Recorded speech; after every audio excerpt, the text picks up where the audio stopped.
Devant les députés et sénateurs, les responsables du groupe de la Banque mondiale ont fait l'état de mise en œuvre du cadre de partenariat pays piloté par cette institution financière mondiale depuis 2020.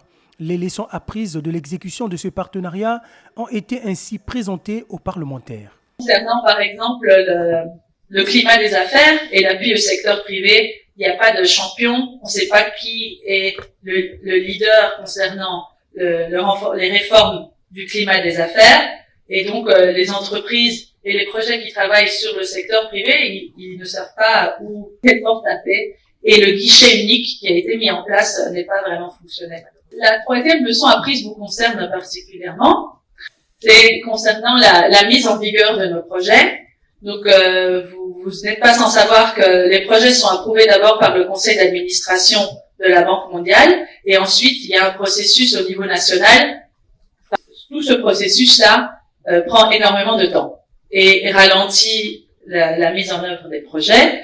Quelques parlementaires ont apporté leur contribution pour permettre à la Banque mondiale de piloter des projets avec plus d'impact au Congo. Je voudrais que la vision, votre vision change dans l'évaluation des projets. Évaluez-vous les procédures ou alors vous évaluez l'impact.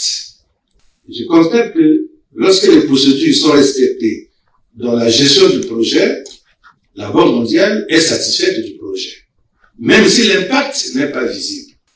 Et donc, il y a un certain nombre de choses. Au fait, ce qu'il faut changer, c'est plutôt la vision de la Banque mondiale, de la conception du projet.